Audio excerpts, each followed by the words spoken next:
అహస్సూతే సవ్యం తవ నయనం అర్కాత్మకతయా త్రియామాం వామల్తే సృజితి రజనీ నాయకతయా తృతీయా తే దృష్టి దరదళిత హేమాంబుజరుచి సమాధత్తే సంధ్యాం దివస నిశయో అంతరచరీం.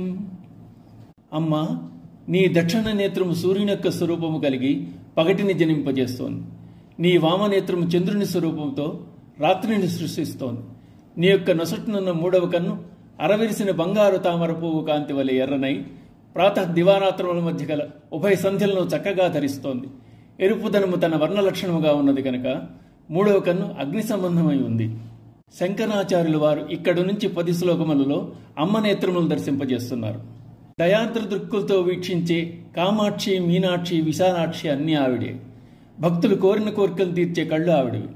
చూపులతోనే జగత్తును శాసిస్తుంది.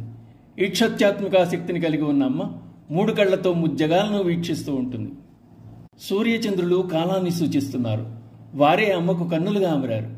అందుచేత అమ్మవారు కాలకర్త్రి, కాలస్వరూపిణి, కాలాతీతురాలు కూడా. అమ్మ కాలుడు అని పిలువబడే శివుని కంటే వేరు కాదు. అమ్మ కాలుని శక్తి కాళి. అమ్మవారి 3 నేత్రములతో పగలు రాత్రి సంధ్యలు ఏర్పడుతున్నాయి.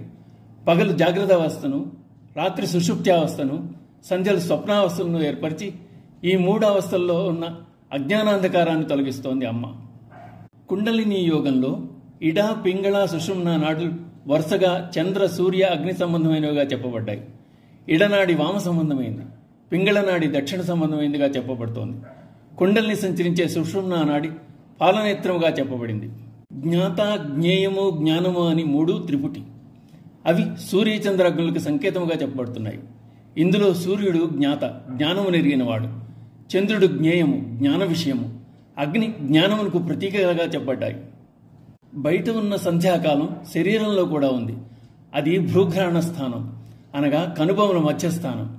సంధ్యావందనం భ్రూమధ్యమును దృష్టి నిలిపి చేసే ధ్యానం. సమ్యక్ ధ్యానం సంధ్య, అది సంధ్యాస్థానం, అగ్నిస్థానం, ద్వంద్వాతీత స్థితి. కనుక ఎవరైతే సంధ్యలో ధ్యానం చేస్తుంటాడో వాడు ద్వంద్వ జగత్తులో ఉన్న దేనికి అంటకుండా ఉంటాడు. ఈ సంధ్యాతత్వమే గాయత్రీ స్వరూపం. ఈ సంధ్యా సమయమే నృసింహావిర్భావ ఘట్టంగా చెప్పబడుతోంది. శ్రీమాత్రే నమః.